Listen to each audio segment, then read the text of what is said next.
And you're good to go, Jane. Thank you, Katie, and welcome to everyone.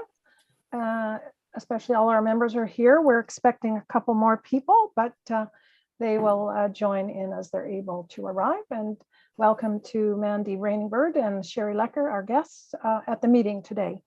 As we begin, as we do every meeting, when we begin, I'd like to acknowledge that the Halifax Regional Municipality is located in Mi'kmaq, the ancestral and traditional lands of the Mi'kmaq people. The municipality acknowledges the peace and friendship treaties signed in this territory and recognizes that we are all treaty people. So just to confirm, we have with us today myself and Christine Kenyang, and we have Lily Barraclough, Haneen Al-Noman, Councillor Stoddard and Councillor Blackburn, and Amy Brierly are with the Office of Public Safety. And I think we're good to go. So the first item of business is the approval of the minutes, and these minutes are back to May 5th. And if you had a close look, I think perhaps we had the attendees on the minutes incorrectly stated. So I think we need to have the minutes amended. I believe Lily, where you were at the, that would make you attending the April meeting. I believe Tanya was absent, had sent in regrets. Joanne Beely was listed on the minutes, but at that point she was not a member and she had resigned and was not at that meeting as I recollect. Is that right, Katie? Have I got it right? Yep, that's correct. Okay, so we would need a motion then to amend the minutes. Yep, I just popped in the motion in the chat. It's essentially the same, just with that the minutes be of the May 5th, 2022 meetings be approved as amended. As we verbally amended. We don't need a motion to amend them? This would be the verbal amendment. This is fine. Okay, so then may I have a motion that the minutes of May 5th, 2022 be approved as amended? I so move. Moved by Councillor Stoddard, seconded by Councillor Blackburn. Did I get that right? All in favor, wave your hand, please. Aye. Aye. Say aye. Aye. Motion. Oh, Lily, you can't wave your hand. Aye. You have to say, that's not going to work. So so that's great. And Haneen wants to just send it in by her little hand waving. Anyways, the minutes are approved. Now the next motion is for the order of business as circulated. And are there any changes that anybody wishes to make to the agenda as circulated? There being none, then I would call for a motion to accept the order of business or the agenda as circulated. Could I have Make motion? Christine will make that motion, and I'm looking for a seconder. Second. Councillor Stoddard. All those in favor say aye or wave your hand. Aye. Aye. Okay, motion is carried. The next item of business is business arising out of the minutes, and as far as I know, there is none. Anybody have anything they think should be discussed here? All right, moving on. I'd call for a declaration of conflict of interest. You've seen the agenda, you know what we're going to talk about. Does anyone wish to declare a conflict? There being none, we'll move on to the next item. But before we do, welcome Tanya. Glad that you're able to be here with us. We're just on item 6, which is consideration of deferred business. And Katie, as far as I know, there is no deferred business. And the next item would be correspondence. Is there any correspondence that you're aware of? There's been no correspondence. Okay, thank you. And so there are no correspondence to deal with. What about petitions? Have there been any petitions to deal with? No petitions as well. Okay, thank you. So that brings us to our first presentation.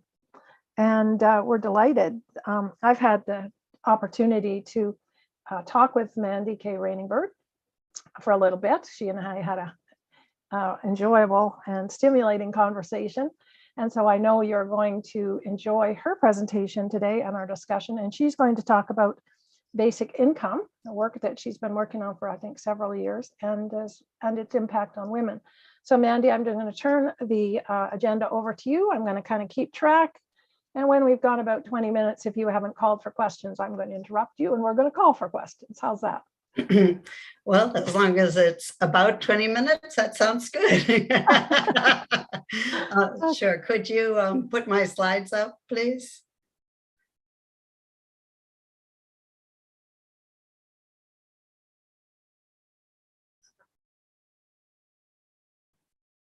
Okay. Thank you very much. I just wanted to thank you for inviting me to speak to your group about basic income. I also wanted to point out that basic income would be the same thing as guaranteed livable basic income, which was what was discussed in a recent a meeting of the City Council, as you all are probably aware. I also wanted to point out that my last name is K. Rainingbird. I was married to a Cree man, and my children are members of the Chippewa Cree tribe, or our children are members of the Chippewa Cree tribe in Montana, both living now in Nova Scotia, and I'm also the mother-in-law of a Mi'kmaq man, and so have relatives in the Mi'kmaq community of Millbrook. I myself am not Indigenous, so I did not want to mislead you with my name. If we could move on, please. I'm a member of both Basic Income Nova Scotia and Coalition Canada Basic Income. The first is obviously a provincial group of advocates, the second a national group of advocates. I've also become very involved with the Atlantic Basic Income Now group, which is also an advocacy group for all of Atlantic Canada. If you could move to the next slide, please.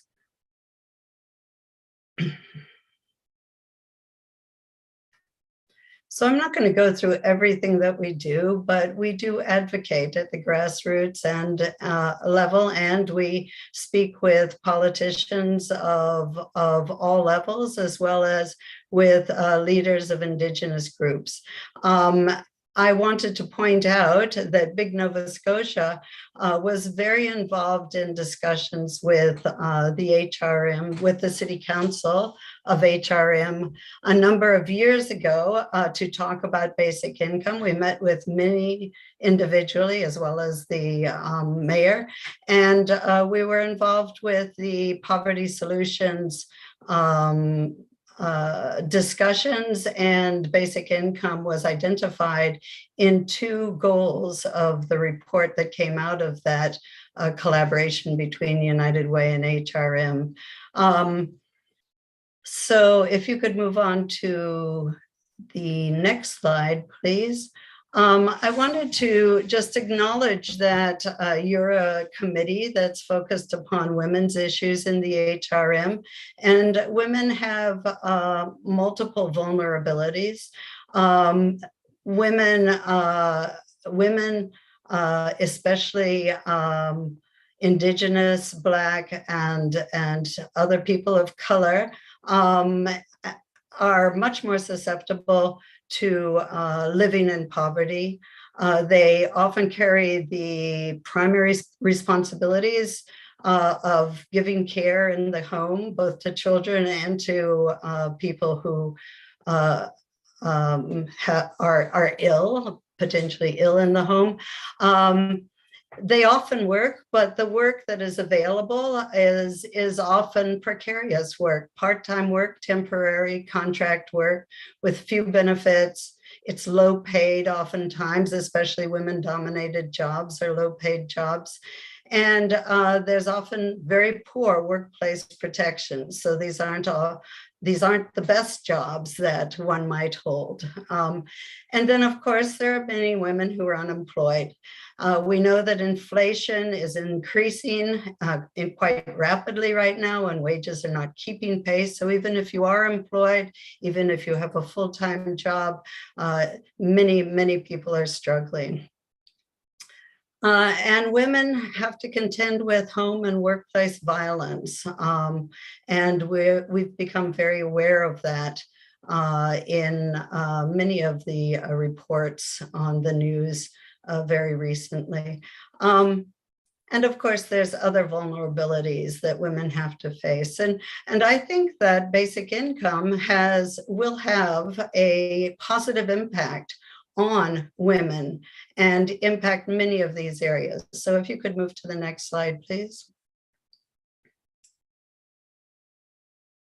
LEAF recently issued a report on basic income and the care economy, and their conclusion, one of their conclusions was, and I'll just read this quote, that a basic income program would contribute to income security, income stability, and income equality for low-income women and gender diverse people, and single parents, and Black, Indigenous, and racialized, disabled, and migrant women, and gender diverse people in particular, by valuing the unpaid care work that they do. They went on, no, if you could go back to that slide, they went on to identify a number of things that should accompany a basic income, because they recognized, and the groups that I work with also recognize, that a basic income alone is not sufficient, that it must be accompanied by a robust set of supports and services that are available to all people as they need it. So they argued that a basic income must be accompanied by high quality, affordable, accessible public care services, that caregiving work must be valued and other gendered occupations, that a shift in workplace norms to allow for flexibility in part-time work arrangements must be made without significant financial penalty. So now if you could go on, please. I'm going to take a little sip of water. I want to describe what basic income is, what the basic income is that we advocate for, because you probably have heard a variety of different types of basic income discussed. So the basic income we want, if you could move on, is a direct payment from government to ensure that everyone has a sufficient income to meet their basic needs, participate in society, and live with dignity, regardless of work status. This is a definition that is embraced by Basic Income Nova Scotia, Coalition Canada, and the Atlantic Group, as well as all of the major provincial and other national groups in Canada. So if you could move on. In order for a basic income to do what we want it to do, we feel that it needs to have these essential principles. First, as I've mentioned before, it must be an essential component of a universal set of supports and services. Second, it should be unconditional. That doesn't mean that it should be given to everybody. In fact, we advocate that it should not be given to everybody. There is no reason that people with a huge amount of wealth should receive a basic income as well. But it's unconditional in the sense that it is subject only to income and residency requirements. It should be sufficient, which means that it should be above some measure of poverty, above the poverty line. And it should be indexed to the cost of living, so that as inflation increases, so would the basic income. It must be accessible. Everyone who needs it gets it. There should be a simple application and administration process. And all of these demeaning, stigmatizing oversights that currently exist in our income support systems would be abolished. It should be responsive to changing circumstances. So it should be delivered in frequently, and it would be reduced gradually with increasing taxable income. It must respect autonomy, so it should be payable to individuals to be used at their sole discretion. And it must respect Indigenous self-determination and autonomy. Indigenous people have the right to determine whether and what type of a basic income program would be delivered in their communities. If you could move to the next slide, please. I'm going to talk a little bit now about poverty and its impacts. So you can move to the next slide. I'm going to close the door for a second.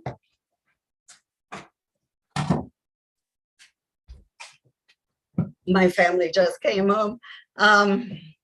So poverty, as you know, is not having enough money to meet basic needs, including food, clothing, and shelter.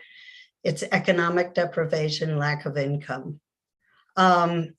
Poverty is also the best predictor, as Hugh Siegel, a longtime advocate for basic income, has said, the best predictor of early illness, early hospitalizations, longer hospital stays, and earlier death. It's a reliable predictor of substance abuse, food insecurity, poor education outcomes, and for some, trouble with the law. Okay, if you could move on, please. We know that poverty is high in Nova Scotia. The most recent CCPA report placed the percentage of poverty, child poverty in Nova Scotia at 24%. And you can see in this graph that it has not declined substantially over many, many years, despite efforts that have been made by both provincial and federal governments. If you could move on. We know that certain groups are very vulnerable to poverty, including sole caregiver families, single parent families, and female-led single parent families are much higher, have a much higher frequency than male-led. Recent immigrants, Indigenous people living off reserve, persons with disabilities, and perhaps surprisingly to some, unattached individuals between 18 and 64 years of age, much higher frequency of poverty in that group than in the general population. Notice at the bottom that there's groups that have that are in red. So this particular report could not get reliable data for those groups. But if you move to the next slide, you'll see that Frank et al. In 2020 identified the frequency of poverty in children in Indigenous communities, both on and off reserve, Black Nova Scotians and other Indigenous people living in Nova Scotia, as much higher than the dotted line, which is the national child poverty average. And this is, of course, as we all know, a result of racist and colonial practices that have existed since settlers, white settlers came to Canada, and they've caused high poverty rates in these communities. If you'll move to the next slide, please. Poverty is a policy choice, and we can choose differently. Next slide, please. If sufficient, a basic income would dramatically reduce poverty by providing an income floor for everybody when they need it. Next slide, please. I'm just going to look at a couple of other programs that exist and compare it to basic income, so you have a sense of what basic income is now. Please move on. The current Nova Scotia income assistance levels here. I've put a box around a couple of them. If you rent or own your own home, you're eligible to receive $686 a month If you have a disability, that gets enhanced in the box at the bottom to $950 a month. And you can see other rates. But if you move on to the next slide, you can see how inadequate or insufficient those income assistance rates. How can anybody live with dignity with rates such as these? So just looking down the first column, the single person, these are a couple of years old, but the amounts have not changed dramatically. You can see that a single person considered employable would be receiving with income assistance in Nova Scotia about 38% of the market basket measure, which is the federal official poverty line currently. 38%. How can anyone live on that? Okay, move on, please.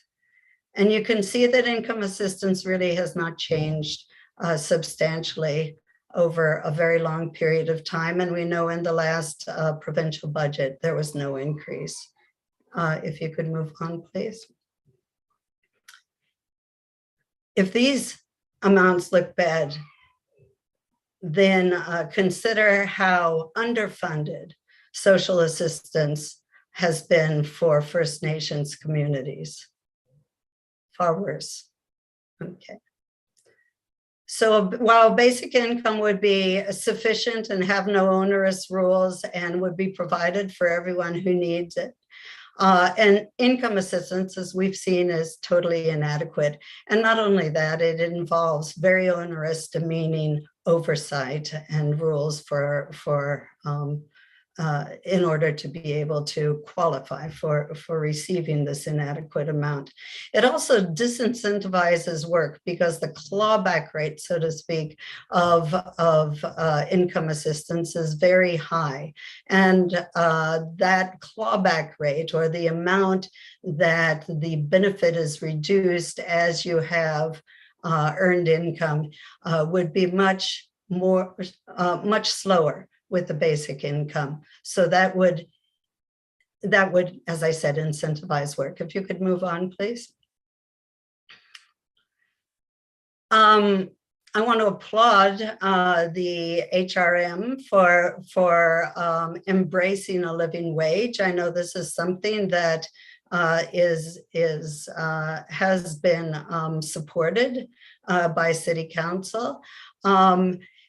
It's a very good move. A living wage, as we'll see in the next slide, is far higher than the minimum wage in Nova Scotia, far higher.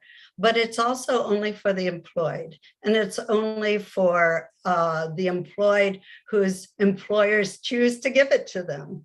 Otherwise, rates are far different.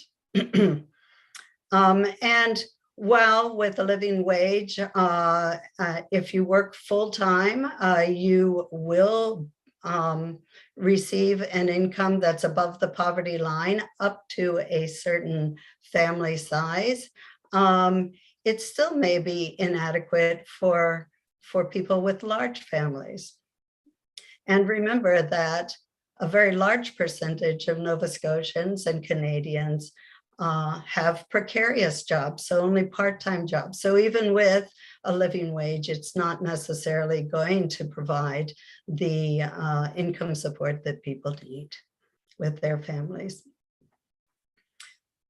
But these are complementary policies. A living wage and a basic income together could really provide support that people need. If you could move on, please.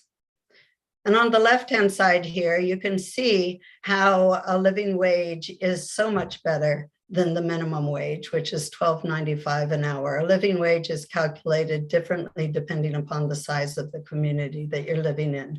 So a substantial increase in income would be provided with if all workers received a living wage rather than a minimum wage. So if we could move on, please. Many people talk about CERB and what CERB was. What CERB was not a basic income because it was temporary and because it targeted only those who lost earned income. But what CERB did do which is basic income like, and which was very positive, I believe, is it showed that governments could act swiftly and nimbly, that there could be a simple application and distribution process developed, and that it eliminated punitive means testing that currently exists, as we discussed with income assistance programs. And it identified a $2,000 a month as a sort of level that was required to meet people's basic needs, which again is far above, as we saw, what you would get with income assistance. You want to move on, please? Okay, there's a lot of evidence for basic income, so I'm going to just talk about a little bit of the research that's available. So studies show that it dramatically reduces poverty, reduces debilitating and intrusive oversight, as I've talked about, and with that reduces the stigma of receiving supports when you need supports. It increases people's sense of well-being and trust in government, and it actually stimulates urban and rural economies. People who would receive a basic income would be spending their basic income in their local economies, which can help grow local businesses. Next slide, please. Studies show that healthcare costs go down by 8.5%. And this is reflected in the hospital visits that individuals engage in and doctors' visits. Studies also show that violent and property crimes decrease with the basic income. And interestingly enough, and this was a study that was done in Holland very recently, they've shown that if you reduce the oversight, if you stop the demeaning punitive rules that exist for receiving support, more people actually find permanent work. So if you go on, please. So a basic income has been shown to give people choice, provide an escape route from abuse, nurture entrepreneurs and gig workers, and value paid and unpaid work. We always talk about work as salaried work, but we do so much more work, as you're doing right now in your committee, that's unpaid. If you could go on, please. This final word on what's been found in support of a basic income comes from a study of the Ontario Basic Income Pilot Project. And the authors said for a significant number of participants, basic income purportedly proved to be transformational, fundamentally reshaping their living standards, as well as their sense of self-worth and hope for a better future. So if you could move on, please. I want to talk briefly about two myths about basic income. Next slide. The first one is that people want work if they're on a basic income. That's not true. As I said before, with the gradual reduction in benefit with increasing paid work income, that actually incentivizes work. Research has shown that there's only two groups of people who tend to work less with a basic income, and those are people who have chosen to stay in school or to go back to school or to get additional training. So that group, and those who choose to stay home and care for family members who need that care. So if you move on, please. Myth 2, a basic income is too expensive. Next slide, please. Canada-wide, a basic income is expensive. And that's why we believe and advocate for a collaboration between the federal and provincial governments to establish a basic income. We do not believe that provincial governments alone can provide a basic income. The Parliamentary Budget Office in 2018 costed out a basic income at about $76 billion. That's a lot of money.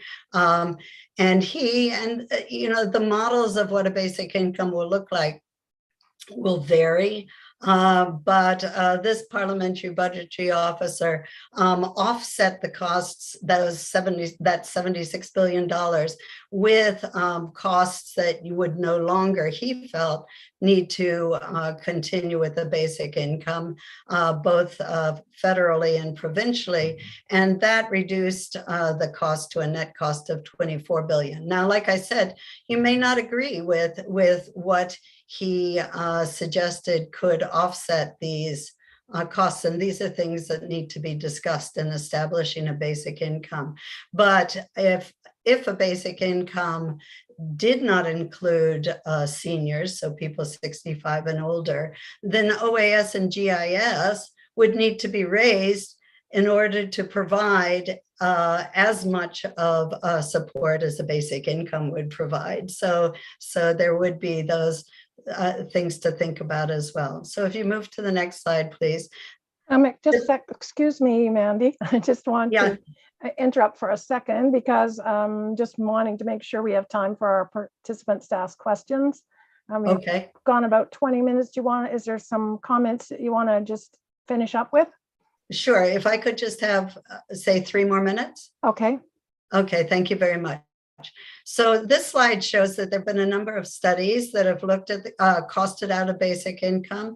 The PBO study I just talked about would have paid for it with deficit spending, but other studies have paid for it by modifying the tax system to make it more equitable. We know that over decades, the tax system has become less and less fair in Nova Scotia. And so if we increased taxes for corporations and increased taxes for the wealthiest, then we could pay for basic income. Next slide, please. And then, of course, we need to think about future cost savings. I talked about how health and crime decrease with a basic income.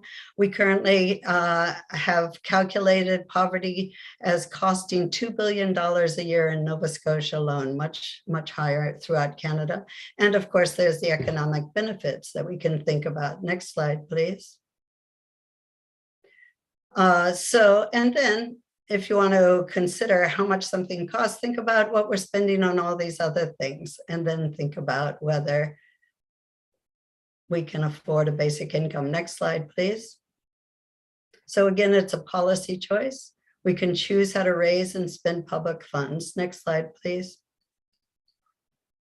So I just want to go very quickly through 3 suggested things that the advisory committee might consider as actions. Next slide. The first one is to support the 2 recommendations that of the HRM's Poverty Solutions Report. And these are the 2 recommendations. Action item 3.4, I wouldn't necessarily advocate for a pilot study anymore. I think that we have had enough pilot studies, but a demonstration project might replace that idea of a pilot study. Okay, next slide, please.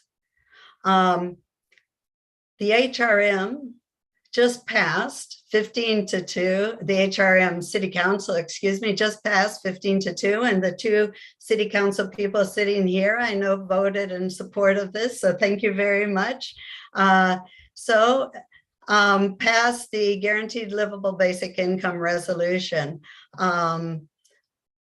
I applaud you for that, and that asks the mayor to write letters to the prime minister, to ministers, and to the premier, encouraging them to engage in discussions around implementing a basic income. That's wonderful. If your committee could somehow build upon that, that would be great. If you can encourage other municipalities to do the same, that would be wonderful. Next slide, please. And Atlantic Canada Basic Income now has a consensus statement that is being circulated. I encourage you as individuals to sign it if you support a basic income, and as a group to sign it. And with that, oh, one last slide. And please keep learning. These are just some sites that might be useful to you. Thank you. Yeah.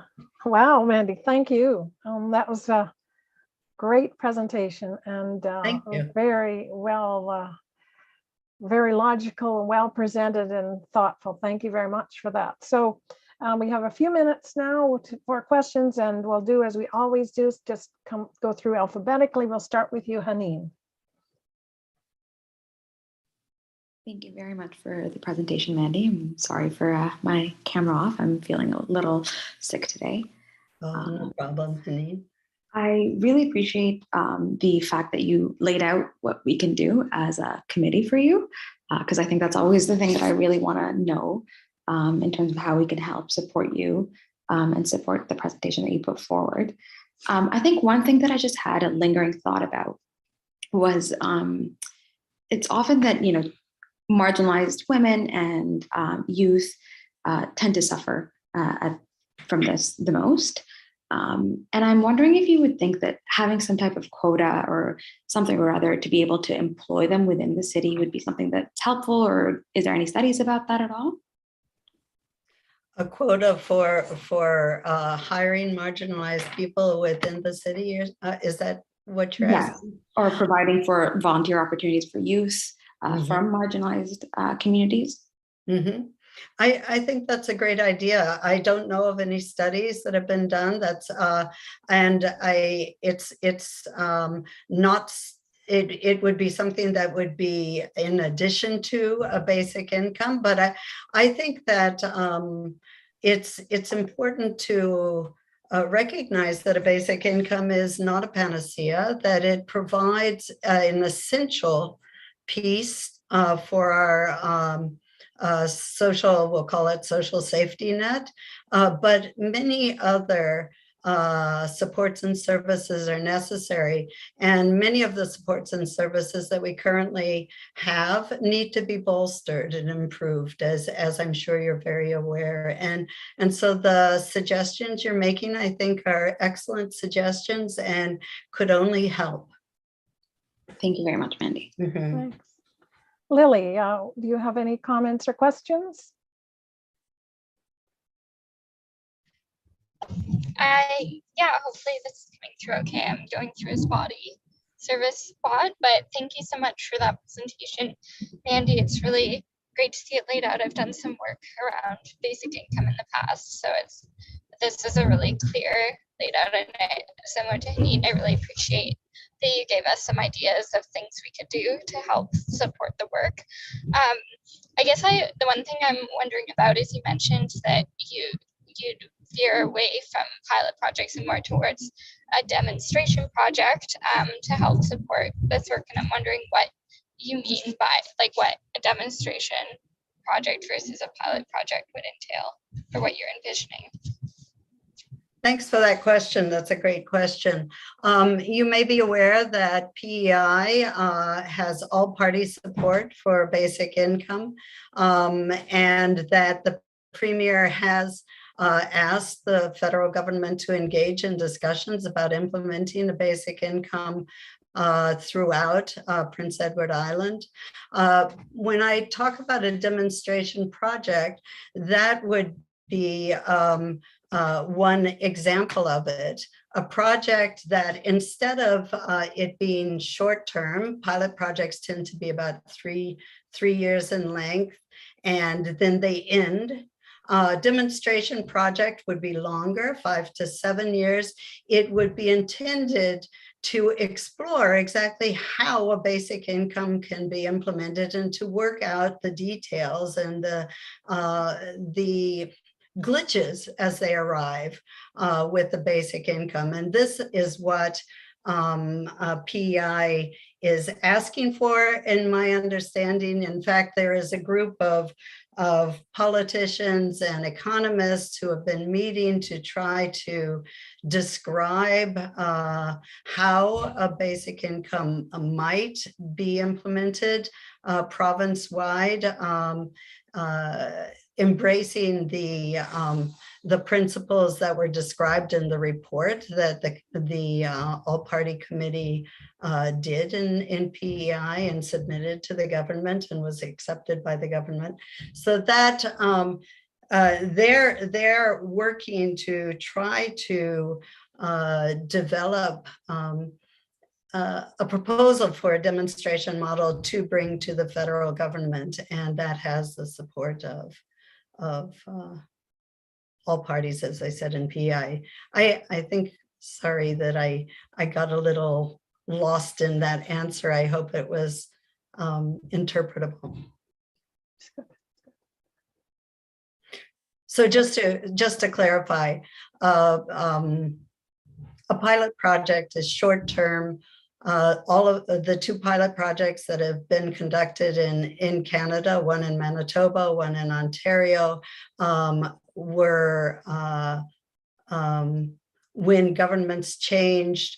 In Manitoba, the analyses that were planned were not completed. In Ontario, the actual project was ended early. So pilot projects are unfortunately subject to the whims of governmental changes, whereas a demonstration project, because it's 5 to 7 years in length and because it's implemented throughout the province and because it is intended to show how this can work on a long-term basis, would be quite different. Thanks. Mm-hmm. Okay, Councillor Blackburn, Councillor Blackburn.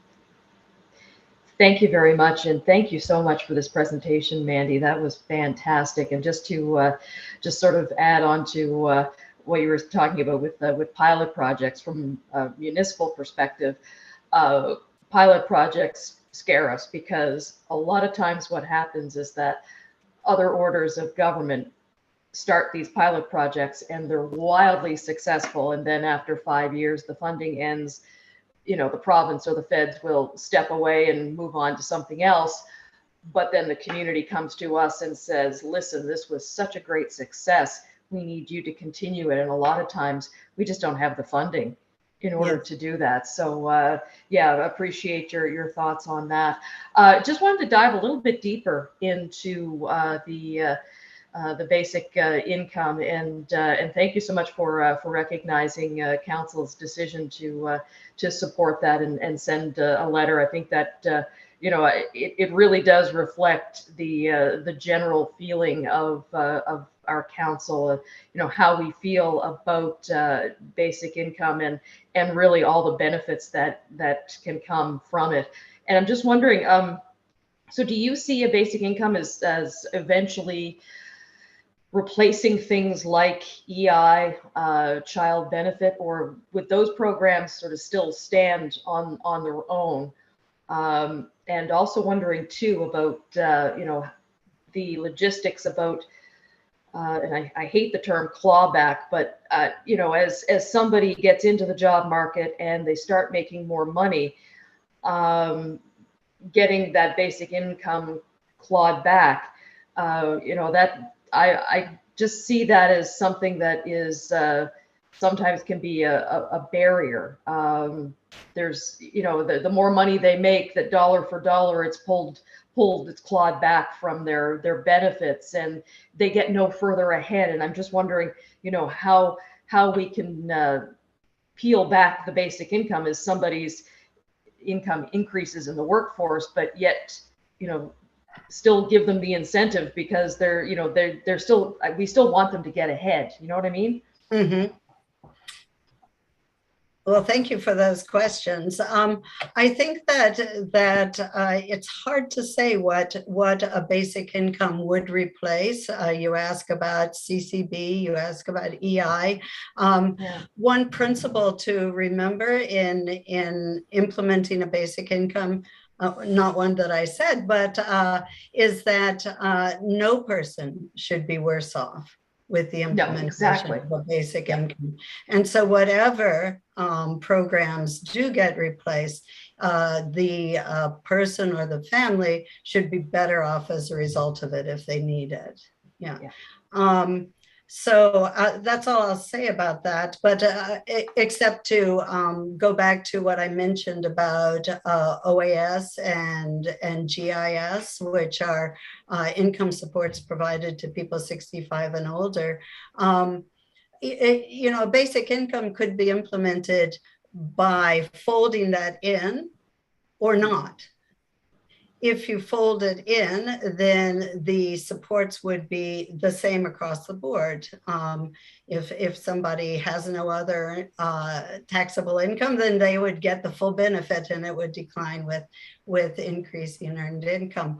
But if it wasn't folded in, then you have to think about, you know, you can't have one group of people who are being provided with benefits that bring them out of poverty, and another group of people that are being provided with a lower level of benefits. So there has to be equitability there, and the equitability should ensure that all people are living without. And I guess that's the challenge, that one size just doesn't fit all. Yeah, well, there has to be a discussion about everything, and then you need to think about. I would direct you to a document called the Policy Options document that was developed by, have you seen that? By Basic Income Canada Network. So if you Googled Basic Income, oh, okay. I also think I think in one of the links that I gave in my talk at the very end to read more, I think I did give a link to the Policy Options document. If not, I did give a link to BICN, which is another national advocacy organization, and they costed out a basic income 3 different ways. They support the basic income that I have described and the principles I have described, but they costed out universal basic income as well. They don't support it, but they costed it out.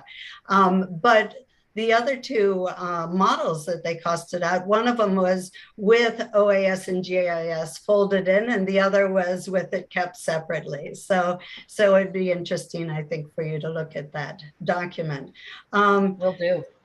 So the other issue that you raised was the clawback issue, and I know that's not a nice word, but the dollar for dollar clawback is a disincentive for work. Absolutely. I mean, why would I risk losing what I have to spend time away from my home and yeah, whatever. Yep.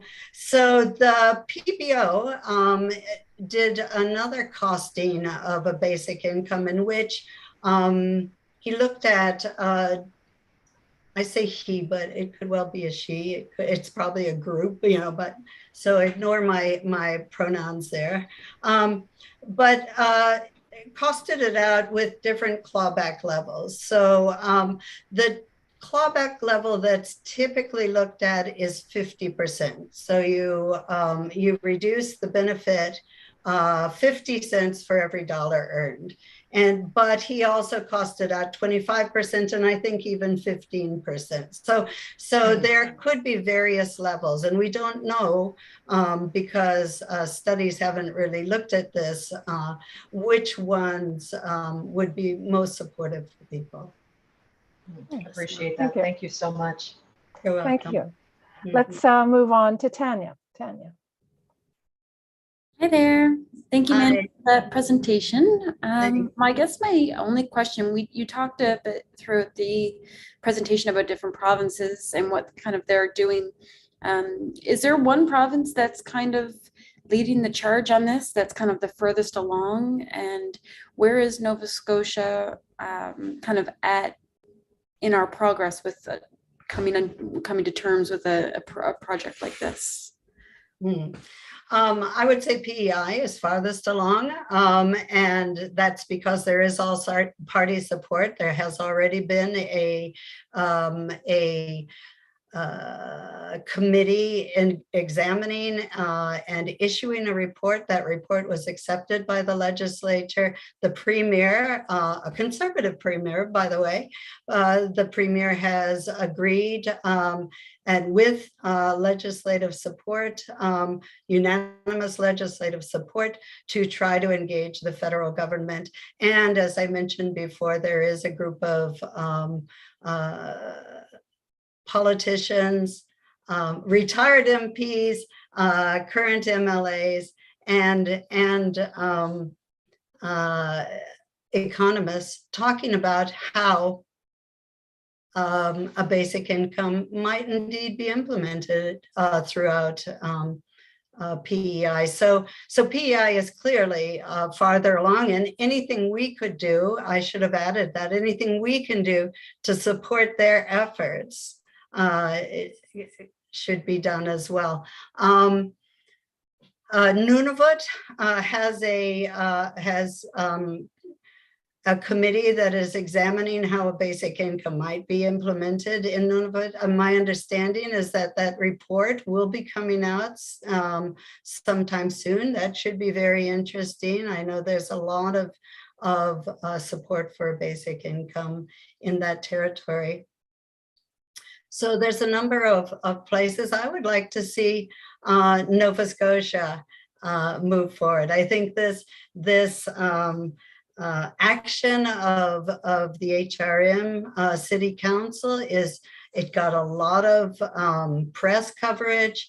I think it's really sort of kickstarted a discussion about moving forward in this province again. And in my opinion, the first step could be for us to have a committee. We've always called it in Basic Income Nova Scotia to do a feasibility study, but by feasibility, we mean to try to describe how a basic income might be implemented in Nova Scotia. I think we could get all party support for that. Certainly if PEI can do it, Nova Scotia can do it. So. Perfect. Thank you so much. Thank you. Mm-hmm. Thank you. Councillor Stoddard.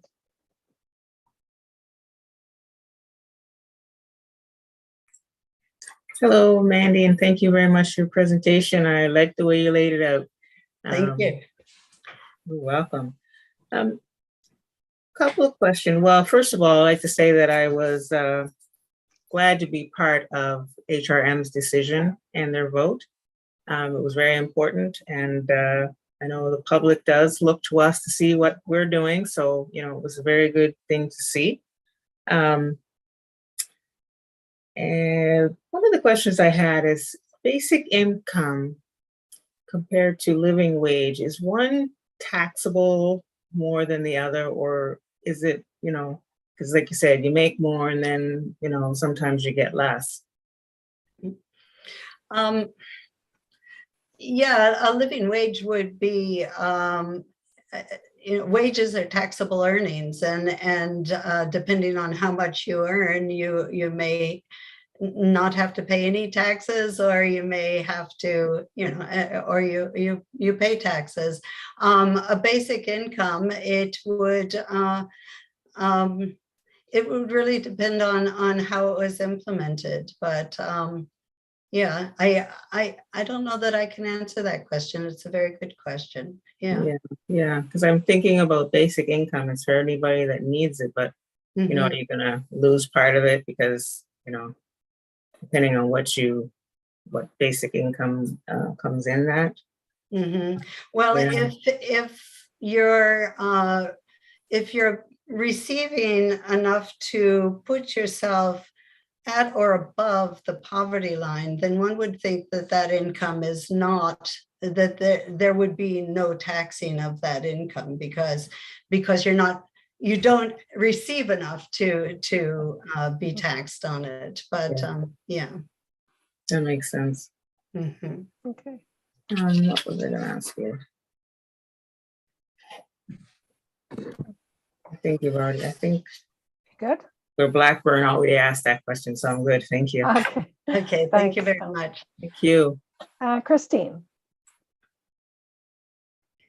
Thank you, Mandy, for your presentation. I have a couple of questions for you. Okay. First is just curious. So Ontario, they have a program, pilot program. It was winding down a few years ago. I'm wondering, did they receive any federal support for the program? And Okay, sorry, go oh, on. go ahead. I think it was funded provincially. And that's why it could be cut out completely when the Mhm. province changed government. So, Right. when Ford was elected, then even though he had promised to continue it Mhm. as a campaign promise, he ended it. Yeah. Okay. Yeah, and I also curious, like you mentioned, the basic income program probably will require like a multiple governments, like a partnership. I'm curious, what would be the role for the city to play, and who will be who will manage the program, provide the service to the public? Those are again very very important questions, and not necessarily questions that can be answered, because the design of a basic income is going to involve that discussion between provincial and federal governments, or territorial and federal governments. But I think it's essential that both governments be involved in that discussion, because the jurisdictions are different, and the needs of one are going to impact the needs of the other, and so there has to be this discussion. That I didn't say that very well. I apologize for that. No. You asked, though, what the role of the municipal government is. Municipalities seem to have different responsibilities in terms of funding people who are living in poverty, for example, across Canada. But here in Nova Scotia, while municipalities feel the impact of people living in poverty, they aren't necessarily the government, or they aren't the government that can provide the support. It's the provincial government that provides income assistance, for example, and other supports that are given to people who are living in poverty. So I think that my answer to your question about what role do municipalities have, I think it's an important role of highlighting what the needs are, what the impacts of not having enough money to meet your basic income are, and then helping to design a basic income that really does have the impact that it's meant to have. And municipalities are right there on the pulse of feeling what that impact is. So I think there's an essential role of municipalities in ensuring that a basic income is designed appropriately. Thank you. Mhm. Wow. You're asking tough questions. Yeah. They're great questions, aren't they? Yes, they are. They're very good questions. Yeah, thoughtful as always, as always. I just wanted to say from my point of view, I loved your idea of the demonstration project.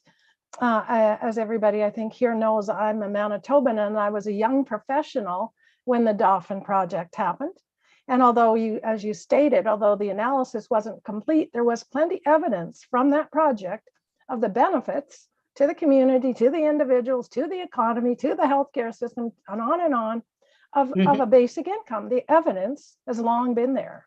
Yes. I mean, I'm 150 years old. I know that, but that was a long time ago. And, That was in the 70s. Yeah, that we got that evidence. And so that it's time now to figure out implementation, which is what you're recommending, as I understand what you were saying, through a demonstration project. And a demonstration would help us understand the unintended consequences. That's always, I mean, we can anticipate certain consequences, but in everything, there's often unintended consequences. The other thing I would just say to the people that talk about or worried about clawback and all that, we do that now with old age security very effectively. Everybody who's over 65 gets old age security. Every person in Canada who is a resident for any length of time by virtue of being a Canadian resident gets old age security. But if your income is high, you have to pay it back. That's a pretty simple thing, and it's administered pretty simply with the Income Tax Act. And personally, I think, oh, why can't that work for other programs as well? So anyways, I just wanted to thank you again, and just say I love the idea of a demonstration project, or demonstration, not a project, and say to our committee that maybe in the future we'll hear a couple more presentations on this topic, I think, but we should maybe think about how we could support the idea of a demonstration here in Nova Scotia, just like PEI. So, any final comments? Or we? I wanted to just mention that, yes, the Manitoba project, one of the really interesting things about that pilot project was that there was a saturation site in Dauphin. So by saturation site, it means that everybody who needed a basic income received one in that community. And that is unusual for pilot projects. So the data that came out of it was particularly important to look at. And unfortunately, because of the change in government, a lot of that data was put into, this was sort of before there was a lot of computerizing of the data. So a lot of it was put into this huge storage room. And it wasn't until Evelyn Forget, an economist at the University of Manitoba, gained access to that data that we began to see what the effects are. So when we saw that 8.5%, there was an 8.5% reduction in healthcare costs, that was data that Evelyn brought to the fore, along with when we saw that two groups of people tended to work less, but that overall there was very little change in the frequency that people were involved in employment. And who those two groups were, that was Evelyn, who pulled that data out and showed it to us. And it was data from that saturation site. So very important data for us. Yeah. Anyway, I want to thank you for having me and for some extremely interesting questions. And I am happy to provide any support that you may wish or that you ask for. So please contact me again if I can do anything to be helpful. Thank you so much, Mandy. Mm-hmm. All right. Yeah. We'll move on to another, I'm sure, equally stimulating presentation. We are delighted that Sherry Lecker is here with us. Sherry is the Executive Director of ADSUM for Women and Children, and she's going to talk to us about the organization and its projects and programs. So over to you, Sherry. Again, same thing, about 20 minutes to present, and then we'll have questions. Okay, well, thank you. And thank you for the invitation to address members of the Women's Advisory Committee of Halifax.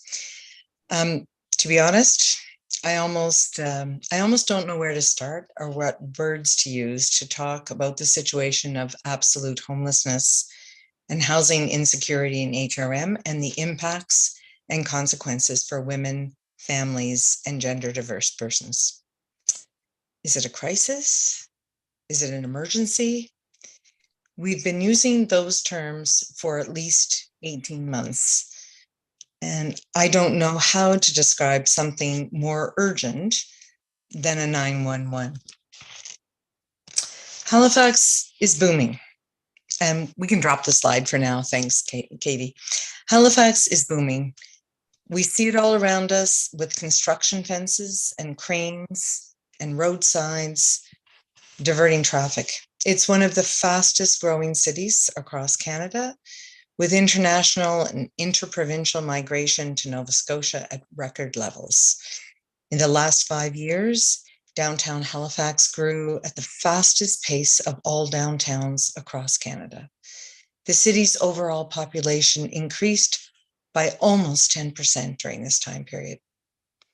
With a rapidly growing population that's likely to continue, Halifax needs more and more housing to meet demand. Unfortunately, supplies of all types of housing in Halifax have not kept pace. The government of Nova Scotia estimates the current housing deficit in the Halifax region is at least 17,000 units and growing. By those metrics, Halifax is booming. Yet in recent times, we at ADSM and similar community-based organizations have never seen so many people suffering acutely by their right to a safe and secure home being unfulfilled. Every day, we are taking calls at our emergency shelter and through our various programs from individuals and families who have nowhere to go tonight or at the end of the month. Some have absolutely no source of income. They are transitioning off unemployment insurance to income assistance, which can be a wait of many weeks. They may not have an address or an application. They're sleeping in cars, in tents, in the woods, by the side of the road, at a friend's, a family member's who wants them off the couch. They are trading sex for a place to sleep for a night. They are staying in violent situations because they do not see a safe pathway out. Some had savings that they spent on hotels or Airbnbs to weather their storm or to survive whilst unemployed during the pandemic. This is not their fault. Homelessness is not a sign of personal failure, but a symptom of failures of systems. It's a complex social issue rooted in structural inequalities. Key factors that contribute to housing insecurity and homelessness include income inequality, lack of affordable housing, social exclusion, systemic racism, and domestic violence. Often, people who experience homelessness have support needs related to income assistance, employment, aging, mental health, trauma, substance use, family reunification, and community connection. People who connect with the homelessness serving system are often involved with other systems, including the child welfare system, the healthcare system, and the justice system.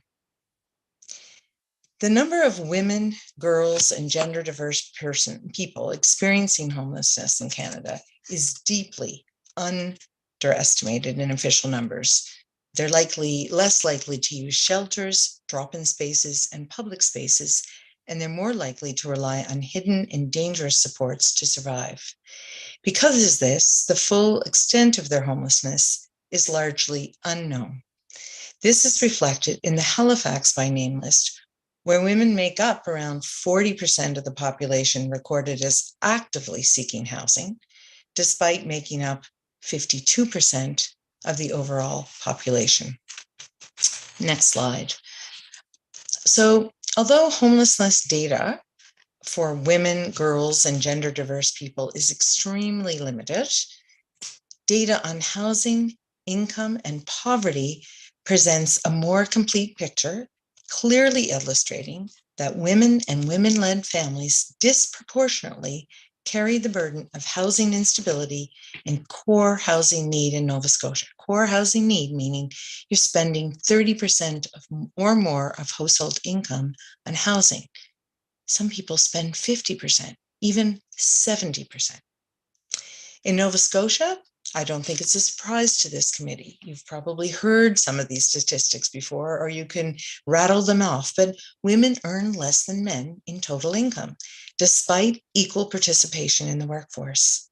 A 2019 report card on earnings highlighted that women in Halifax take home on average $10,830 less per year than men, and that over 17% of all women in this city are living in poverty.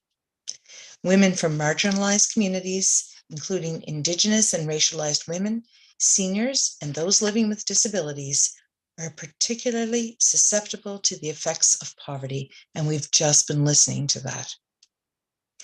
Analysis of Nova Scotia's housing programs and services demonstrates that well over half of all clients in provincial housing programs are women in housing need. Next slide. Almost 70% of public housing tenants are women.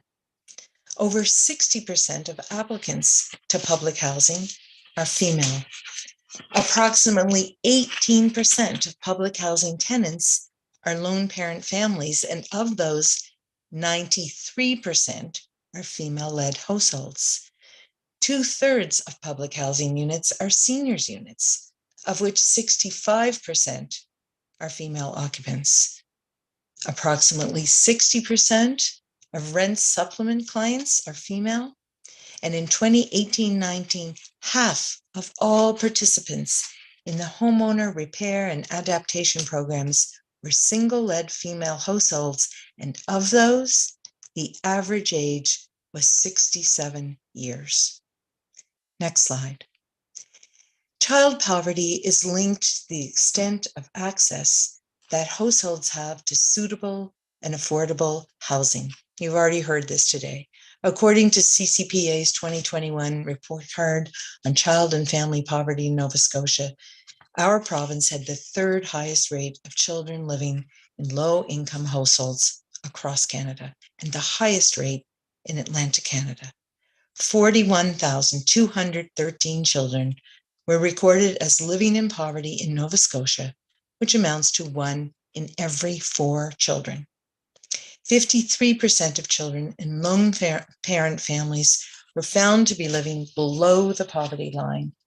And in Nova Scotia, over 80% of lone parent families are women-led. So no, we don't need a slide for now. At ADSM, we have noticed and reported on a surge of women and families experiencing homelessness who are invisibly homeless. Some key observations from our staff include more seniors women experiencing homelessness, more women sleeping in cars, and more families who have never before experienced homelessness, including families from other parts of the province who have experienced renovictions or whose long-term rental housing has been sold to someone who's moving in. Currently, through a program we started in January at the request of the province, we're working to divert people from shelters because the existing shelters are full. Well, that new program is also at capacity. Today, ADSM has 60 hotel rooms booked that are sheltering 110 people, and a sister organization has another 73 hotel rooms, doing similar work. We support the occupants by phone and in person, and with gift cards if needed for fuel and prescriptions and diapers and groceries within the resources available. The hotel spaces alone are more or less equivalent to the shelter capacity in Halifax, and still, it is not enough. The most recent one-day count of persons experiencing homelessness in Halifax, carried out in April, counted almost 100 people staying outside, and we believe that that number has grown and will only continue to grow. And I've spoken with people at the city, not at city council, but at the city, and I know that the city also expects that. We and a sister organization are collecting tents and sleeping bags, because if we do not have spaces inside to shelter folks, they should at least have the bare essentials. At ADSUM, we believe that everyone has the right to a safe and secure home. We also believe that no one size fits all. So over the decades, we have developed a range of shelter, housing, and support models that work in buildings owned by ADSUM, as well as those units owned by the private and public sectors. Next slide, please. So 5 years ago, we started a pilot. There's that word. You like the word demonstration better, but anyway, it was a pilot, and we started it because we had a gift from a private donor. Everyone in all levels of government loved it, but no one would put the money down. But a private donor gave us the money to start this initiative that has developed into a really effective model for minimizing and even preventing the experience of homelessness for families. And instead of seeing families come to shelter, they go directly into housing that ADSUM rents, and we informally sublet to them while they find a more permanent solution. I should say that of late, even we are having difficulty renting, not even because of the amount, which has grown insurmountably, but also because we're competing with so many others for renting units. When a family is first housed in this program, which we call Diverting Families, or when they're in acute crisis, we're in touch every day or even multiple times a day. Once the family's settled, we have regular weekly or bi-weekly contact. And for the first 6 months to a year, we keep up with regular in-home visits. When there's a crisis, we're at the end of a phone line, and if needed, we're on site to help figure out how to make things better. Those regular visits, they are about being proactive so problems don't develop or they're caught early on, because we are all invested in successful, self-sustained housing. Next slide, please. It's been more than 2.5 years since children have stayed in an emergency shelter in Halifax, in large part due to this intervention. And the feedback, which you can read a little bit of it on the slide, the feedback from participants has been overwhelmingly positive. One of the difficulties of late is that the families in the units that we're renting, well, we're also getting rent evicted. And so we are rehousing the same families over and over again instead of taking on or moving or working more closely with some new families. It's really become difficult because we might move a family, they get a 3-month lease, and then, the fixed term lease ends so that the landlord can up the rent, and we're rehousing the same family again. So that has become a real challenge, even for a program that has been running now for about 5 years. And of course, that's because of the current market. So what do we have? Well, next slide, please. We have a project that we, well, here's a little more. You can read more about Diverting Families feedback. And while you read that, let me just tell you about this new project. It's our latest solution to ending homelessness, and it's expected to be ready very soon. We're just waiting for a few final service hookups and inspections for occupancy. So research demonstrates that permanent housing, deeply affordable, truly affordable housing with appropriate support services offered voluntarily, is the solution to chronic and reoccurring homelessness. The Halifax rental market, it's a landlord's market. It's characterized by higher rents, unaffordable rent increases and rent evictions, and higher incidences of landlord discrimination and racism against prospective renters, including the single adults and families we meet. Next slide. So given the conditions in Halifax and the housing crisis that is raging in Halifax, we could not have been more visionary in developing the Sunflower. So on the left, you see it says ADSUM Center. That's what it looked like when we purchased it from the city for $1 20 years ago.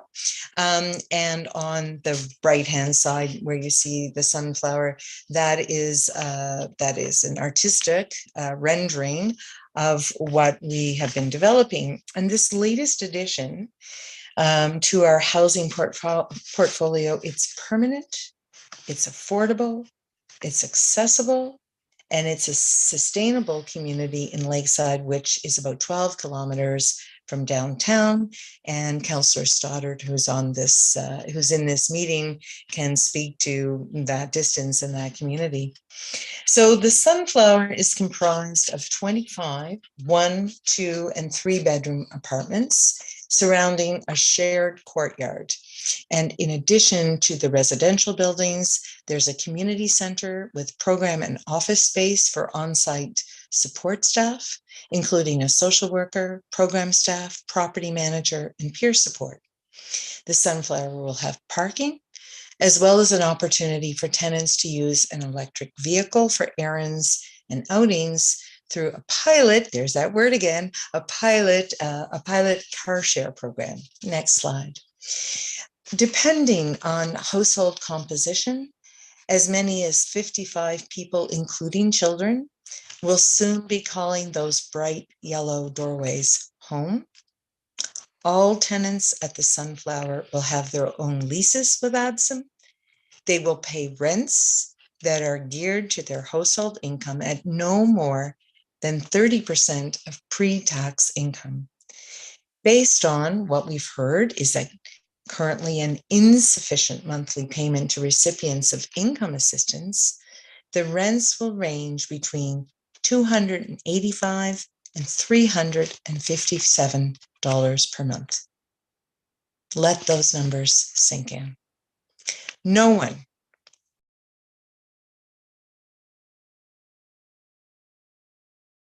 will offer rents that people can truly afford. And that's why the answer to our crisis cannot rest with the private sector or the private sector alone. It has to involve and include investments in non-market owned and operated housing. Now, this isn't the first time that we've done this. ADSUM has built housing like the Sunflower twice before, more than 30 years ago in Dartmouth and a decade ago in North End, Halifax. And while some tenants have lived at those locations for less than a year, some have been stable in their communities for 10, 15, even 25 years. The Sunflower and other projects like this that are underway, and the city is involved with some of them under the Rapid Housing Initiative. These projects, they offer some hope. They're also a teaser of what is possible. Housing is the answer to homelessness. Housing is the answer to homelessness experienced by women and families and gender diverse persons. We have to move away from the blame game. We have to find solutions because as I said when we started, people are suffering. Their right to safe, secure housing is not being met. Thank you. Happy to take your questions. Thank you, Sherry. Thank you for that. That very informative and very persuasive presentation. Thank you for that. Now we'll run around the table with questions. I think what we'll do though, we'll start with you, Christine. So you're not always the last. And then we'll come back up to Honey. Yeah, thank you very much, Jen. And not really a question, but more comment. Firstly, thank you, Sherry, for the presentation. It's great. And I just, this presentation reminds me of recent news I read about like a study of RBC and the Canadian think tank, the Youthful City. It indicates that Halifax is the least affordable city for young people aged from 15 to 29 compared with other 26 major Canadian cities. and I'm thinking how many of these young people are women, and I'm curious, like for your program, like do you see many like young people using the surveys? And I'm thinking if Halifax is known as affordable for these young people, like where do they ask for help? Like how do they solve like the challenge they faced? You're absolutely correct. We too saw the article and the research, and I'm sure that we also probably tweeted it and shared it multiple times. It's no surprise that in part it is because of the high cost of housing here, and also because of the low minimum wage. We know that someone who's earning minimum wage cannot afford a place to live. And we know that two people working full-time at minimum wage would possibly be able to afford a one-bedroom, but if they're not a couple, they couldn't afford a two-bedroom. Before I get onto the question about youth, I would even say we are very proudly a living wage employer and have been for more than 5 years. But my colleagues, if they live alone, they are literally just able to afford housing in Halifax. Like units are just no longer affordably priced. And so, one of the things that you might see is if people are from Halifax, that they may be living in their family's home. Maybe they're not moving out.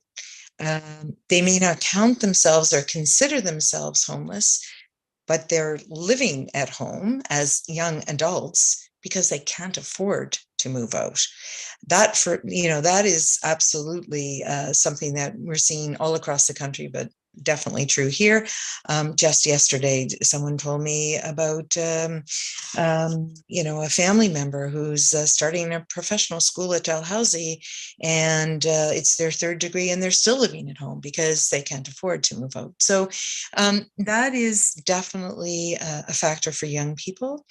When we talk about young people who are experiencing homelessness, there are some, services, and there is a shelter that very specifically responds to their needs and is staffed and has programs that are designed for the needs of persons between the ages of 16 and 24. We at ADSUM also see young people, and we have rented to people before they're the legal age for signing a lease, we have seen some people managed in affordable housing to become more engaged with their community. But it's not a great attraction, and it's not a great advertisement for Halifax that we are kind of labeled as the least affordable of 27 cities for young people. Thanks, Sherry, and thanks, Christine. Haneen, do you have any comments or questions? Thank you very much, Jane, and thank you, Sherry, for that presentation. During my work at Dallas Legal Aid, actually, with housing, it's always been said that Halifax, for some reason, doesn't make sense to a lot of economists on why the housing situation is the way that it is. And I was just wondering, in terms of, through your presentation, you've indicated the projects that ADSUM House proposes and the steps that you've been taking. And I'm just wondering, what do you think can be done at a municipal level to actually to help ADSUM House and similar organizations? Sorry, it's not so much to help ADSUM House, but it's rather to work, to come to the table with everyone who can play a role in this. And in particular, I include people who themselves experience or have experienced homelessness. I've been working in this community for almost 20 years and have heard for almost 20 years about the need to have a group with persons with lived experience, providing counsel and advice to various levels of government. But I have yet to see one actually functioning in a commitment to make that happen. And we know that the best, the best approaches are to include and involve the people with expertise who have the lived experience. And so that's something that has to be a priority. We have to stop the blame game. I'll be very frank. There's a lot of finger pointing in this city, and it's their responsibility or their job or not my job. And that really, like, if you don't know where you're staying tonight, or if you're afraid for your physical or emotional safety, you don't care whose responsibility is. You want some, you need some answers, and we need to kind of stop that kind of blaming, and we need to come to the table, and we need to have frank and transparent conversations, and we need to be working together. We need to listen to people. We need to actually learn from what we hear. We need to take those recommendations. We need to put them into effect in meaningful ways. We have to stop criminalizing people, and we have to stop stigmatizing people, right? We really have to stop that. And, we can argue about whether it is or is not somebody's right to remain in a park or to be outside or to be in a tent. But, and these are not just numbers, they are real people with nowhere else to go. And I think that often that gets lost. Our organization, along with many others, were very closely, we were working together with the city since last August, following the violent evictions. And we were doing that work on the ground with them.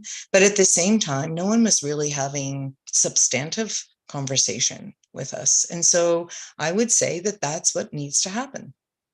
And I'll go back to the first point. We have got to listen to and involve and engage and make possible for people with lived experience to contribute.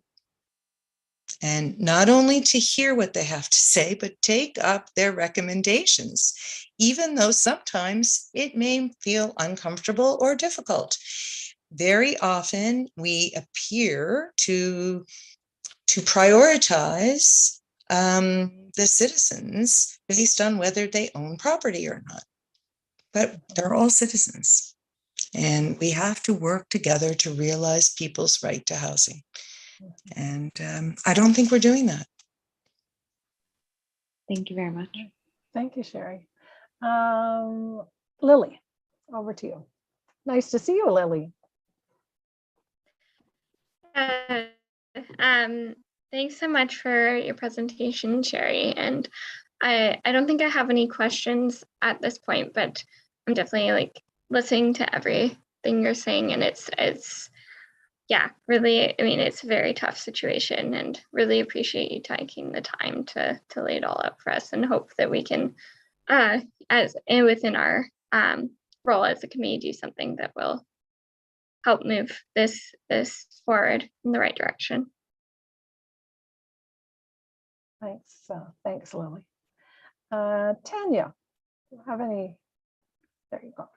I do. Just have one quick question. Approximately, Sherry, how long does somebody or a family stay in one of the homes that you informally sublet to them? Right. So when we started this, Tanya, the idea was that, we thought 2-3 months, and then a family would move on to something permanent and another family would move in. And in fact, for the first 1.5 to 2 years, that's how it worked. We were able in many cases to see 3 or 4 families, let's say emergency housed in the same apartment, because then they could move on to somewhere else. Maybe that would be closer to a school that they wanted to be close to, or in some cases, we had the agreement of the landlord to rip up our lease, and the landlord signed a new lease with the family who we had located there. So that was really successful because, of course, if you can minimize the number of moves, if you cannot uproot a family, that too is a protective piece against homelessness later in life. So I would say the first 2 years, even the first 3 years, 3-4 families might run through the same apartment. Now, we don't move someone on if they don't have somewhere to go. So it could be many, many months. It could even be a year. And that's true also at the shelter, where we used to see, the end of the month would come or the middle of the month, and so many people would be getting a lease and moving on and moving out. And we would be preparing move out boxes, with pots and pans and dishes and all the things that you need to set up. But we rarely get to do that anymore because people cannot find a place to live that they can afford. And I don't think it's a surprise to many people on this call, or at least some people, to know that apartments that maybe used to rent for $535 or $565 or even $600 a month, they're now renting for $1,200 or $1,400 or $1,600 a month. Just the other day, someone went to look at a unit, and there are a lot of people looking at every unit now. And someone who was there to look at it said, "I'll give you another $100 a month if you rent to me." And someone else said, "I'll give you another $200 a month." And so, what do you know? But right there on the spot, the cost of that unit just went up because that's what the market would bear, right? So I can't actually even give you an amount of time. We have the Sunflower opening soon, and there will be 25, new homes. And so some people who we are working with, but some people who we are not personally working with, but other organizations are supporting, they will be moving, and they may free up other spaces, or they may free up at least a space on a caseload for someone to be supporting them, if not an actual housing unit. Interesting. Thank you so much. Thanks, Tanya. Where are we at? Councillor Stoddard. Oh, sorry, did I pass over you, Lisa? Councillor Blackburn. That's okay. No worries. You gotta interrupt me when I miss you, please. No worries. Yeah. Sherry, thank you so very much for this and for the opportunity to meet you. The Sunflower, that's how it's done. I mean, that's what happens when you look at housing as a human right and not a commodity to be bought and sold. We need sunflowers in every district. And so I don't have any questions, just wanted to make that comment. And also, just to circle back to discussion of young people, we are so close right now because we worked very hard to keep our young people. It wasn't all that long ago that we had the Ivany report that was telling us that, we were old and gray and dying, and if we didn't do something soon, as a province, we were doomed. And certainly keeping young people in the municipality is something that this council and previous council was really focused on, and now we're on the verge of losing them, and that is a very scary prospect. I just wanted to thank you again and say how much I appreciate you being here and this discussion today. Thank you. Thank you. And now it's Councillor Stoddard's turn. My apologies. Nice to meet you on screen, Sherry. Thank you for this presentation. I have no questions. No, I'm sorry. I just wanted to say thank to you and your staff for having the vision to look at a great location for the Sunflower House. It's close to schools, it's close to amenities. Like you said, it's close to a community center that's going to be rebuilt and improved. It's close to transit. It's a good location. And like you said, compared to what was there before, this is a wonderful improvement. I drive by every now and then to see, where is it standing now? What's going on now? But I'll be excited to see the opening. I'm looking forward to it.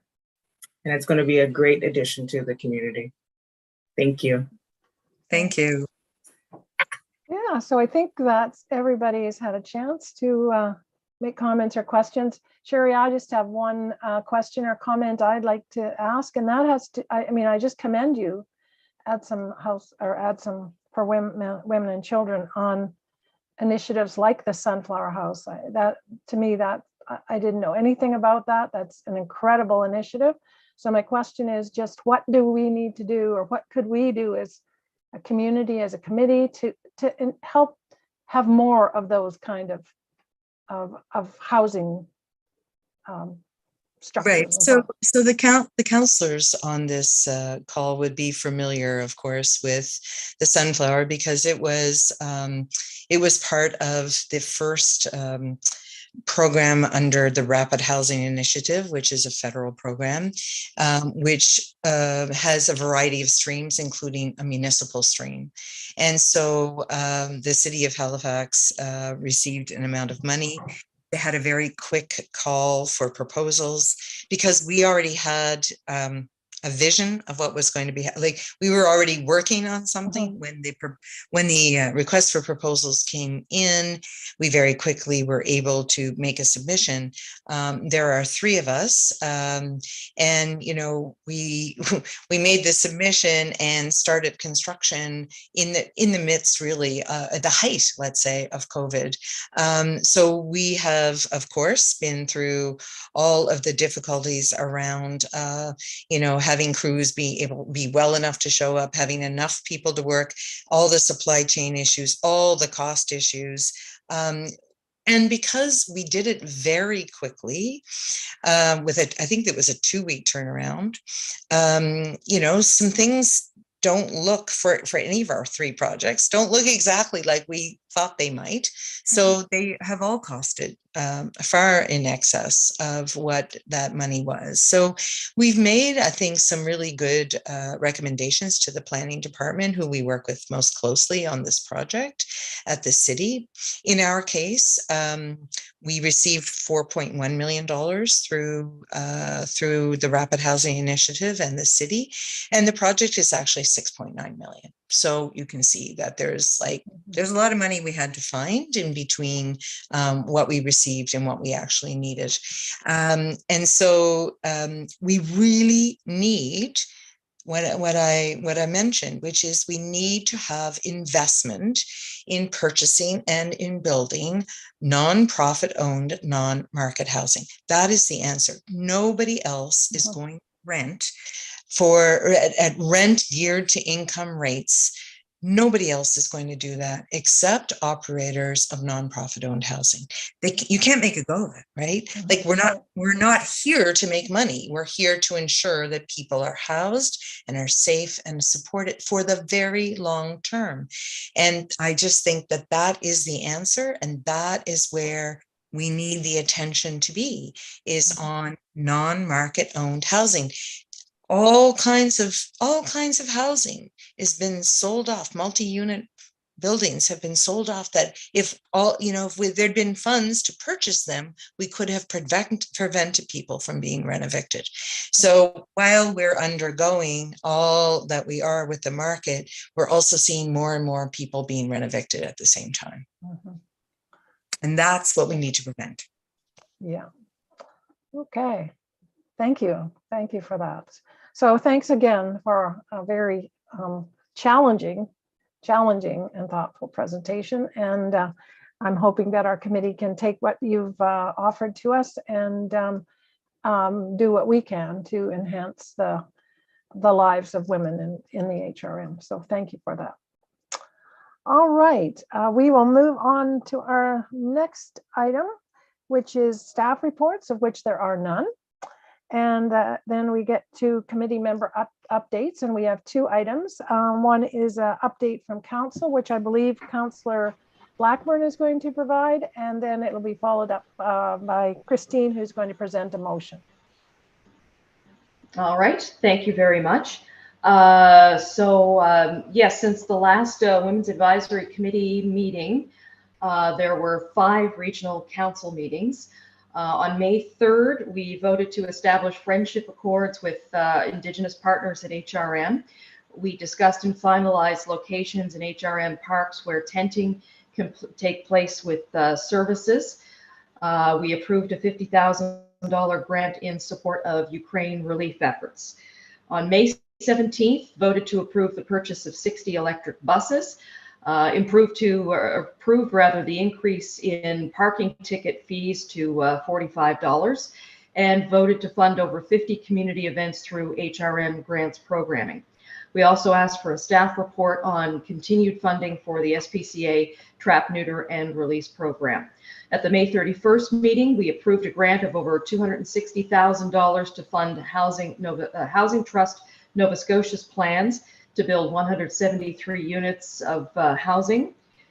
We also voted to apply to Nature Canada to designate Halifax as a bird-friendly city. June 14th meeting, we adopted a new tiered commercial taxation areas to help small business. We approved a grant of $50,000 to Shelter Nova Scotia to help with the development of Metro Turning Point 2.0, as they are calling it. Also voted to move forward with a district boundary review ahead of the 2024 municipal election. So this is something that is done every 8 to 10 years or so. And just before the election, we go over the number of councillors and the boundaries of each of our districts to see if it is still in keeping with an accurate reflection of the population and how it's represented. We agreed to keep the number of councillors at 16. And so the next step is to look at the boundary map and determine where adjustments are needed. Because as we have discussed here today, the growth in population has meant that some districts are much larger population-wise than others. We try to keep them around the same population, so it's a little more equal. So that process is taking place right now. We also approved grants to support volunteer search and rescue groups and rural transit service providers. At the June 28th meeting, we approved the addition of some names to the commemorative names list. Most notably, the name African Baptist, Nora Bernard, Rocky Jones, Reconciliation, and Dr. Alfred Waddell. And so those names have been added to the list for consideration to replace the street name Cornwallis Street once we get down to that. We also discussed the pros and cons of having in-house towing services to help with enforcement of parking bans during the winter. And we asked for a staff report on the logistics of supporting a community-led project that would see an all-weather turf field built at Lockview High School. And we also directed the mayor to write a letter to the Prime Minister, the various ministers, and the Premier of Nova Scotia, calling on the Government of Canada to implement a guaranteed livable basic income. And finally, we voted to start the process of building a new 50-meter pool in preparation for the eventual retirement of Centennial Pool in Halifax. And that's just a quick rundown of the last 5 meetings since Women's Advisory Committee met last. Thank you. Thank you, Councillor Blackburn. Any comments or questions? I think you're on mute. Can you hear me now? You can hear me? Yes. Okay, thanks. So thank you. Thank you, Councillor Blackburn. Any questions or comments for Councillor Blackburn? Councillor Blackburn, I have just one question based on what we were just talking about with Sherry. Yes, ma'am. Close to the beginning, there's a lot of information. You mentioned something about the housing trust. Oh, yes. We tell me what that is. Talk about that. So Housing Trust Nova Scotia, that's the provincial arm that actually builds housing. I mean, that's they have a project to build 173 units of affordable housing, and so we approved a grant to them for $260,000. And will some of those units be in Halifax, or all of those units in Halifax? Oh, all of them. Yeah. Oh, yes. Oh, all good. of them are for HRM. Oh, gosh. Yeah, absolutely. Okay. 170 units. Okay, thank you. Yeah. Thanks. All right, let's move on to the next item, which is a motion, I believe that Christine's going to put forward with regard to access to abortion services in the HRM. And I just want to acknowledge Christine for beginning a conversation on this topic, and to those of you who weighed in with some emails, and to Katie, who helped us make an appropriate, develop, I should say, an appropriate motion for our committee on this very important topic. So over to you, Christine. Yeah, thank you, Jen. I'm just gonna provide a quick background of before I mention about this motion. So as everyone knows, the overturning Roe v. Wade is a devastating decision made by the U.S. Supreme Court. And on June 25th, I sent out an email to our Watch Committee members, and I received many of yours response. Thank you very much for that, because I really think it's important to use our voice and also our platform to raise awareness and strengthen the access of HRM's women's to abortion service. And here are some facts. So abortion in Canada is legal at all stages of pregnancy, regardless of the reason, and in public fund as a medical procedure under the combined effect of Canada Health Act and the provincial health care system. And abortion has been legal in Canada since 1988. And people need to be aware of their reproductive rights and know the access and equality of reproductive rights should be available for everyone. So therefore, I would like to take the opportunity to make the motion that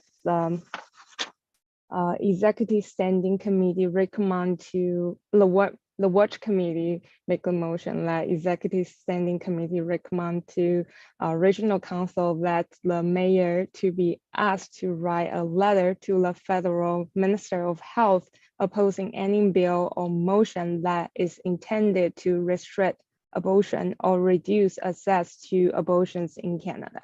Thank you. Thank you, Christine. And do I have a seconder for that motion, please? Second it. And seconded by Tanya. Is there any discussion of that motion? Any questions, any comments? Anybody want to speak to it, or?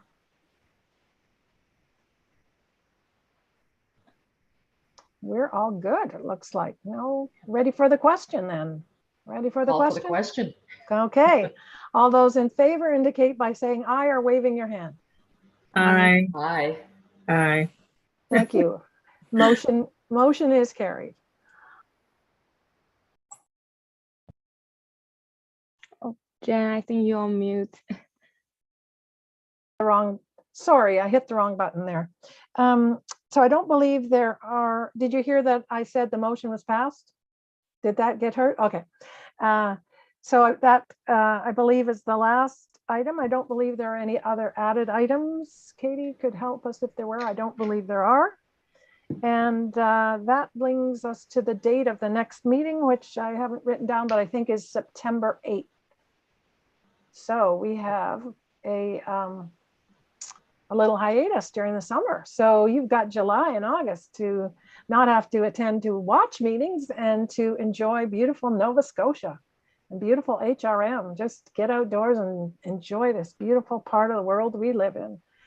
So thank you very much for your comments and questions today. I found the presentation certainly very stimulating, and we've passed a very important motion. So I think it was a good use of our time today. And I look forward to seeing everybody in September. Have a great summer, everyone. Yeah, thank you, everyone. Thank you. Enjoy the summer. I need a motion to adjourn.